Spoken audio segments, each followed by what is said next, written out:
ماشاءاللہ، مہربانی حضور۔ بھائی قرآن سے کوشش کروں گا باہر نہ جاؤں، اسی آیت کے ذیل میں ساری گفتگو ہوگی۔ سب سے بڑا ظالم کون؟ جو اللہ پہ جھوٹ بولے، یہ ہوگا بڑا ظالم۔ اور قیامت کے دن اس پہ ہوگی اللہ کی، سارے بولیے، اس پہ ہوگی اللہ کی لعنت۔ اچھا، اللہ پہ جھوٹ بولنے کا ایک مصداق یہ بھی ہے کہ کوئی اس کے نبی پہ جھوٹ بولے۔ بھائی یہ نبی کس کا بھیجا ہوا ہے؟ اللہ کا۔ تو جو نبی پہ جھوٹ بولے وہ کس پہ جھوٹ بولتا ہے؟ اللہ پہ۔ تو جو اللہ پہ جھوٹ بولے وہ سب سے بڑا ظالم، ظالم پہ اللہ کی لعنت۔ اچھا، نبی پہ جھوٹ کیسے بولا جاتا ہے؟ نبی نے ایک شے واجب قرار دی، پھر وہی بات، امت کہے حرام ہے، یہ نبی پہ جھوٹ ہے۔ نبی نے حرام قرار دی، امت کہے واجب ہے، یہ نبی پہ جھوٹ ہے۔ ایسا ہی ہے، نبی نے 5 وقت نمازوں کا کہا، ہم نے 6 پڑھی، جھوٹ ہے۔ نبی نے ایک شے کو حرام قرار دیا اور کوئی بندہ بعد میں آ کے اس کو دین میں داخل کرے، جھوٹ ہے۔ جھوٹے پہ اللہ کی۔ نبی 10 چیزیں دے، بندہ کہے میں نے 8 لینی ہے، یہ جھوٹ ہے۔ نبی 8 دے، بندہ 6 لے، یہ جھوٹ ہے۔ نبی 5 دے، بندہ 3 لے، یہ جھوٹ ہے۔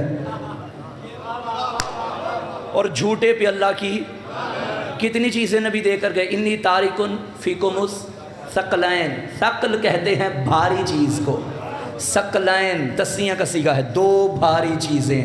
جس طرح ایک ہو تو حسن، 2 ہو تو حسنین، ایک ہو تو کریم، 2 ہو تو کریمین، ایک ہو تو شریف، 2 ہوں تو شریفین۔ جتنے زائر بیٹھے ہو سر اٹھانا، ایک ہو تو کاظم، 2 ہوں تو کاظمین۔ بھائی جس طرح میرے 7ویں مولا کا لقب کاظم ہے، اسی طرح میرے 9ویں مولا کا لقب بھی کاظم ہے۔ ایک لقب ہے مولا کا کاظم، تو کاظمین میں کتنے کاظم ہیں؟ 2 کاظم ہے نا۔ تو ایک میرے 9ویں مولا ہیں اور ایک میرے 7ویں مولا ہیں، تو اس لیے اس جگہ کو کہا جاتا ہے کاظمین، 2 کاظم، ثقلین 2 بھاری چیزیں۔ انی میں تارک چھوڑنے والا ہوں، ترکہ کہتے ہیں اس کو جسے چھوڑا جائے، تارک کہتے ہیں اس کو جو چھوڑے۔ انی تارکن، میں چھوڑنے والا ہوں، میں چھوڑ رہا ہوں، فیکم تمہارے درمیان۔ یہ نبی کن سے کہہ رہے تھے؟ کافروں سے، یہودیوں سے، کن سے؟ صحابہ سے، مسلمانوں سے۔ میں تمہارے درمیان چھوڑ رہا ہوں ان کو، کتاب و اطرتی، میں چھوڑ رہا ہوں، انہیں چھوڑ رہا ہوں، تم میں چھوڑ رہا ہوں۔ بھائی جملے کی قدر کرنا، میں چھوڑ رہا ہوں، انہیں چھوڑ رہا ہوں، تم میں چھوڑ رہا ہوں۔ فیکم انی ثقلین، اس کا مطلب ہے جو چھوڑے وہ اور ہے، جن میں چھوڑے وہ اور ہے، جن کو چھوڑے نہیں۔ ابھی بھی جملہ نہیں سمجھا۔ جو چھوڑ رہا ہے وہ نبی ہے، جن میں چھوڑا وہ صحابی ہے، جس کو چھوڑا وہ علی ہے۔ اب پتا چلا نبی اور ہوتا ہے، صحابی اور ہوتا ہے، علی اور۔ توجہ،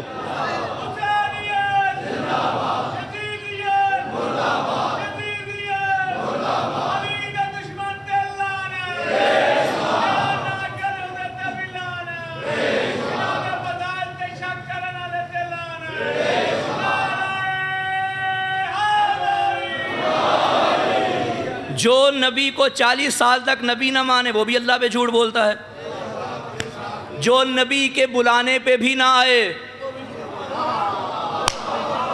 وہ بھی اللہ پہ جھوٹ، جو نبی کے مانگنے پہ بھی نہ دے وہ بھی اللہ پہ جھوٹ، جو نبی جیسے عقل کل کو ہذیان کا تانا دے وہ بھی اللہ پہ جھوٹ بولتا ہے۔ اور قیامت کے دن جھوٹوں پہ اللہ کی لعنت ہے۔ بندے تلاش کرو، جب نبی فرما گئے میں 2 چیزیں دے رہا ہوں، پھر کسی نے کیوں کہا حسبنا کتاب اللہ، میرے لیے کتاب کافی ہے؟ جب سیدہ دربار میں گئی تھی نا، اور بی بی نے آیتیں پیش کی، سامنے والا حدیثیں لے کر آیا، حدیثیں لے کر آیا، نبی نے آیتیں پیش کی، وہ آیتوں کو جھٹلا رہا تھا۔ نبی کی بیٹی نے فرمایا کل تک تو کہا تھا کتاب کافی ہے، آج تو کتاب کے بھی منکر بن گئے۔ نبی نے بتا دیا نبی کی بیٹی نے بتا دیا میرے مقابلے میں آؤ گے نا، نہ قرآن کے سگے رہو گے نہ حدیث کے سگے رہو گے۔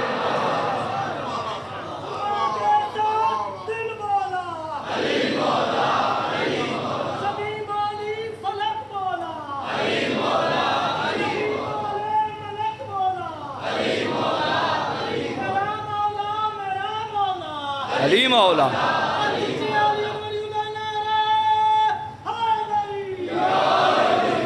اچھا اس آیت سے ایک آیت آگے بھی چلتے ہیں، ظالم کی اور ایک اور علامت قرآن نے بتائی، الذین یصدون عن سبیل اللہ، اور ظالم وہ ہے جو اللہ کی سبیل سے روکتا ہے۔ کوفہ کے منبر پہ سج دھج کے ابو طالب کا بیٹا سینے پہ ہاتھ مار کے فرماتا تھا سنو کوفیو، انا سبیل اللہ، میں اللہ کی سبیل ہوں۔ اب سبیل کا کیا مطلب ہے؟ علی۔ سبیل کون؟ میرا مولا علی۔ اور اللہ قرآن میں کیا فرما رہا ہے؟ الذین یصدون عن سبیل اللہ، جو اللہ کی سبیل سے روکے وہ ظالم ہے، ظالم پہ اللہ کی لعنت ہے۔ پس یاد رکھنا جو جہاں جیسے بھی کسی کو علی سے روکے وہ ادھر بھی لعنت اللہ تھا ادھر بھی لعنت اللہ۔ علی علی علی سبیل خدا ہے۔ الذین یصدون عن سبیل اللہ، جو اللہ کی سبیل سے روکے وہ ظالم ہے، جو اللہ کی سبیل سے روکے۔ اچھا سبیل سے جو روکے وہ ظالم، اور جو ساری زندگی ہاتھوں پہ اٹھا کے سبیل دکھائے وہ نبی۔ چلو آسان الفاظ میں کہوں، جس نے علی سے روکا وہ لعنت اللہ، جس نے علی دکھایا وہ صلی اللہ۔ معیار علی ہے، منواؤ گے تو صلی اللہ، روکو گے تو لعنت اللہ۔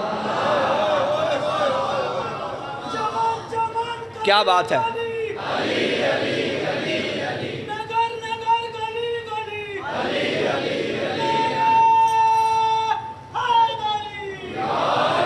بھائی مجھے بڑی خوشی ہو رہی ہے کہ یعنی آپ قرآن بھی سن رہے ہیں، اور منبر پہ تو ہوتا ہی قرآن ہے نا، قرآن قرآن اور علی، یہ اس طرح ان کا امتزاج ہے۔ قرآن ایک پھول ہے، علی اس کی خوشبو ہے۔ قرآن صامت ہے، علی ناطق ہے۔ قرآن میں سورہ کوثر ہے، علی ساقی کوثر ہے۔ قرآن ہدی للمتقین ہے، علی امام المتقین ہے۔ قرآن کتاب مبین ہے، علی امام مبین ہے۔ قرآن کتاب عرشی و فرشی ہے، علی امام عرشی و فرشی ہے۔ قرآن میں قل هو اللہ احد ہے، علی اللہ کی وحدانیت کی سند ہے۔ قرآن میں سورہ آل عمران ہے، علی فرزند حضرت عمران ہے۔ قرآن میں سورہ یاسین ہے، علی آل یاسین ہے۔ قرآن میں سورہ محمد ہے، علی داماد محمد ہے۔ قرآن میں سورہ نور ہے، علی محمد کا نور ہے۔ قرآن میں سورہ یوسف ہے، علی فخر یوسف ہے۔ قرآن میں سورہ ابراہیم ہے، علی اولاد ابراہیم ہے۔ حد ہو گئی، قرآن کتاب اللہ ہے، علی ولی اللہ ہے۔ قرآن قرآن قرآن وجہ اللہ، قرآن قرآن کلام اللہ ہے، علی وجہ اللہ ہے۔ قرآن زینت ممبر ہے، علی وارث ممبر ہے۔ قرآن کی طرف دیکھنا بھی عبادت، علی کا چہرہ دیکھنا بھی عبادت۔ اور بھلوال والوں حد ہو گئی، قرآن پڑھنا بھی عبادت ہے، علی علی کرنا بھی عبادت۔ قرآن علی کے ساتھ ہے، علی قرآن کے ساتھ ہے۔ بابا جی توجہ ہے، اردو کی سمجھ آ رہی ہے نا؟ مہربانی، شکریہ۔ ظالم وہ جو اللہ پہ جھوٹ بولے، ظالم وہ جو اللہ کی سبیل سے روکے۔ اور خدا کی قسم ساری زندگی محمد مصطفیٰ علی کا ایسا ایسا ذکر کرتے تھے کہ صحابہ نے ایک دن کہہ دیا ہمیں تو یوں لگتا ہے کہ نبی کو علی کے سوا کچھ نظر ہی نہیں آتا۔ بھائی علی کے سوا نبی کو کچھ، اچھا حالانکہ ایسی بات نہیں تھی، نبی کو نظر آتا تھا، کائنات نبی دیکھتے تھے، تو پھر یہ کیوں کہا کہ ہمیں تو یوں لگتا ہے کہ نبی کو علی کے سوا کچھ دکھتا ہی نہیں؟ یہ مجازن کہتے تھے۔ ایک جملہ ہوتا ہے حقیقتاً، ایک ہوتا ہے مجازن۔ مثال دوں، میں کہوں کہ یہ مجمع میری مٹھی میں ہے، اب میری مٹھی اتنی ساری اور مجمع اتنا سارا، تو یہ میں نے مجازن کہا ہے، حقیقت میں تو مٹھی میں آ ہی نہیں سکتا۔ میں نے کیوں کہا کہ مٹھی میں ہے؟ کیونکہ محبت کر رہے ہیں میرے ساتھ، میں کہوں صلوات پڑھیں یہ صلوات پڑھتے ہیں، میں کہوں نعرہ لگائیں یہ نعرہ لگاتے ہیں، میں کہوں کوئی بولیں بھی لیکن پیچھے والے پھر بھی نہیں بولتے، وہ مٹھی میں نہیں ہے۔ تو آپ میری مٹھی میں ہیں، یہ مجازن کہا، ورنہ وہ ایک ہی تھا جس کے ہاتھ میں حقیقت میں کائنات مٹھی میں تھی۔ کسی نے میرے آقا علی سے کہا تھا یا علی آپ سے جو پوچھا جائے سوچتے کیوں نہیں؟ علی فرماتے ہیں بتا تیرے ہاتھ کی انگلیاں کتنی ہیں؟ کہتا ہے 5۔ فرمایا سوچا کیوں نہیں؟ کہتا ہے مولا یہ بھی کوئی سوچنے کی بات ہے، ہر وقت میری مٹھی میں ہے۔ علی فرماتے ہیں جیسے تیری انگلیاں تیری مٹھی میں ہے، اللہ کی کائنات علی کی مٹھی میں ہے۔ ہائے ہائے ہائے ہائے ہائے ہائے۔ تو یہ میں نے مجازن کہا ہے، حقیقتاً ایک جملہ مجازی ہوتا ہے، ایک حقیقی ہوتا ہے۔ یہ بچہ گیا لاہور، زو چلا گیا، چڑیا گھر گیا والدین کے ساتھ، اس نے ایک پنجرے کے پیچھے بڑے سے جانور کو دیکھا، اس کے بڑے بڑے بال یوں سدھارتا ہے تو خوف آتا ہے۔ اس نے گھر آ کے اپنے دوستوں سے کہا کل میں نے ایک شیر دیکھا۔ بھلوال میں خدا نخواستہ کسی سے لڑائی ہو گئی، اور ایک فیملی کا بزرگ اپنے جوان گبرو جوان کے سر پہ یوں کندھے پہ ہاتھ رکھ کے کہنے لگا یہ تو ہمارا شیر ہے، لڑے گا۔ ایک شیر بچہ کہہ رہا ہے، ایک شیر بزرگ کہہ رہا ہے۔ جو بزرگ نے شیر کہا اس کی 2 ٹانگیں ہیں، جو بچے نے کہا اس کی 4 ٹانگیں ہیں، مگر بچے نے جو کہا وہ حقیقت والا تھا، بزرگ نے جو کہا وہ مجاز والا ہے۔ ذرا بزرگ مجھے معاف کریں کہ جملہ کہنا چاہتا ہوں، کبھی کبھی بچوں کے فیصلے بھی بڈھوں سے اچھے ہو جاتے ہیں۔ ہائے ہائے ہائے ہائے، بھائی توجہ رکھیے گا، اس نے جو کہا وہ حقیقی ہے، بزرگوں نے جو کہا وہ مجازی ہے۔ تو ایک جملہ حقیقی ہوتا ہے، ایک مجازی ہوتا ہے۔ اب اتنا علی کا ذکر نبی کرتے تھے کہ صحابہ نے کہا ہمیں تو یوں لگتا ہے کہ نبی کو علی کے سوا کچھ نظر ہی نہیں آتا، یہ مجاز میں کہتے تھے۔ بھلوال والوں مجھے روایت پڑھنے کا لطف آ گیا جب میں نے اپنی آنکھوں سے پڑھا، مسجد نبوی سجی ہوئی تھی، ٹھاٹھے مارتا ہوا سمندر تھا، محمد ممبر پہ تھے، دائیں جانب علی تھے، صحابہ مجمع صحابہ تھا، علی کے چہرے کو نبی ٹکٹکی باندھ کے دیکھتے جا رہے تھے۔ کسی کہنے والے نے کہا یا رسول اللہ ادھر بھی تو دیکھیے، نبی نے فرمایا تم نے مجازن سمجھا تھا، حقیقت میں مجھے علی کے سوا کچھ نظر نہیں آتا۔ سبحان اللہ، حقیقت میں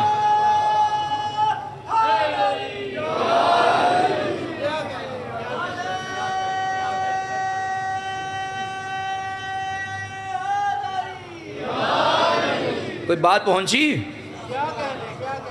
اچھا جو تھک گئے ہیں ذرا وہ صلوات پڑھ دیں۔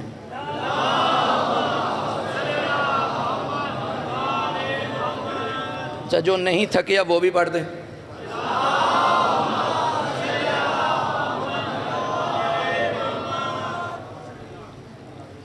بعد والوں کی آواز ذرا زیادہ تھی، ان پہ اعتماد کرتے ہم بات آگے چلاتے ہیں۔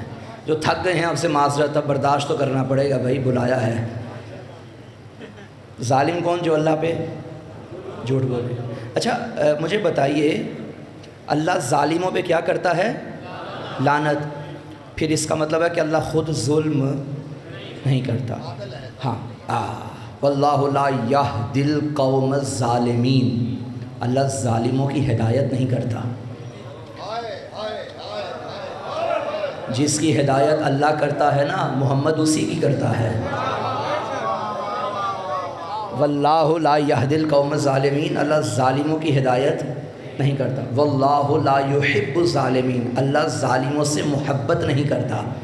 ان اللہ لا یظلم مثقال ذرۃ، اللہ ذرے کے وزن جتنا بھی ظلم نہیں کرتا۔ اچھا یہ ذرہ جانتے ہیں کیا ہوتا ہے؟ ذرہ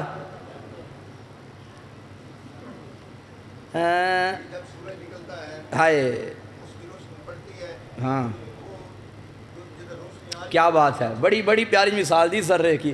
ابھی آپ یہ لائٹس آف کریں نا، پنکھے یہ دروازے کھڑکیاں بند کر دیں، یہ روشن دان ایک کھلا رکھیں، ادھر سے آئیں گی سورج کی شعائیں، اندر ہوں گے چھوٹے چھوٹے ذرے. بھائی کلیئر ہو گئی بات؟ بڑا آسان کر دیا. تو اللہ فرماتا ہے ان اللہ لا یظلم مثقال ذرۃ، اللہ ذرہ برابر بھی ظلم نہیں کرتا.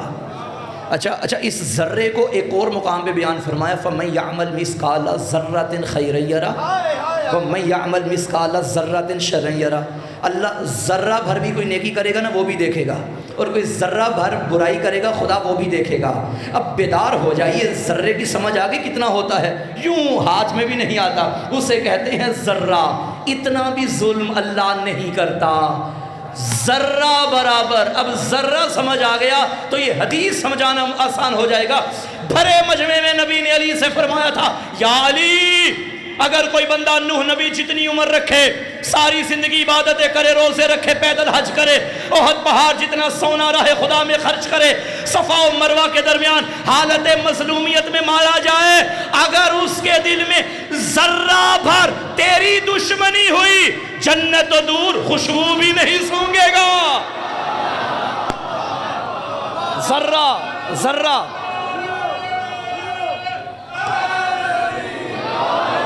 بھئی کیا بات ہے، ذرہ سمجھ آ گیا. سب مل کر پیچھے والے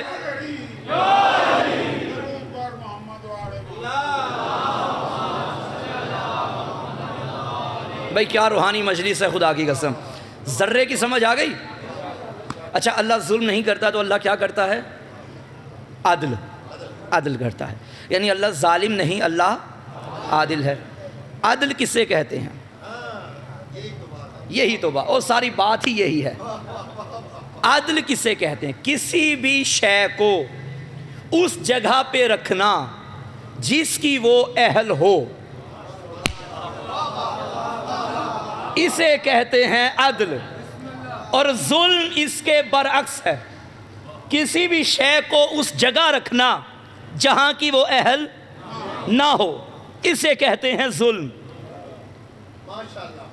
میرا امامہ سر پہ ہے، سر امامے کی جگہ ہے. جوتا پاؤں میں ہے، پاؤں جوتے کی جگہ ہے. اگر امامہ سر پہ رکھوں تو عدل ہے، جوتا پاؤں میں رکھوں تو عدل ہے. اور اگر خدا نہ خواستہ میں جوتا اٹھا کے سر پہ رکھوں ظلم ہے. امامہ اتار کے پاؤں میں رکھوں، یہی تو میں کہہ رہا ہوں، جسے محمد نے پاؤں میں رکھا ہے نا اسے سر پہ نہ بٹھاؤ. مولا سلامت رکھے آپ کو. نعرہ حیدری، ورنہ ظلم ہو جائے گا، ورنہ ظلم ہو جائے گا اور ظالم پہ اللہ کی لعنت ہے. اب فکر آئے گا جو بطول کے دشمنوں پہ اتنا مر جائے کہ مر جائے، وہ ادھر بھی لعنت اللہ ہے ادھر بھی لعنت. بطول کے دشمن کی محبت لعنت کا باعث ہے.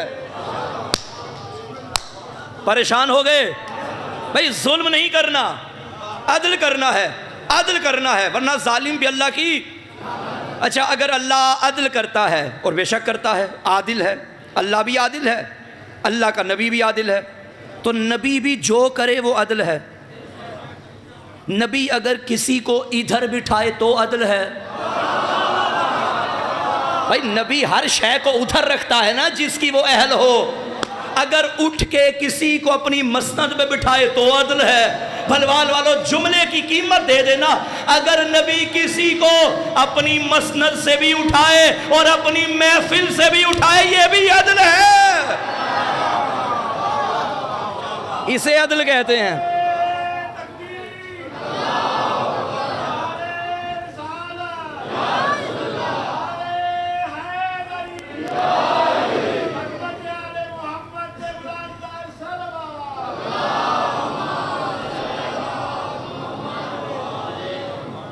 بات پہنچ رہی ہے؟ عدل کی سمجھ آ گئی؟ اچھا اللہ نے جسے جہاں رکھا ہے وہ عدل ہے، جسے جہاں رکھا ہے وہ عدل ہے. ظالموں کے گھر میں اللہ نے لعنت بھیجی ہے، یہ عدل ہے، یعنی لعنت کی جگہ ہے ظالموں کا گھر، اور اگر کوئی اس لعنت کو ادھر نہ بھیجے تو یہ ظلم ہے، تو ظالم بھی اللہ کی نہیں بات پہنچ رہی۔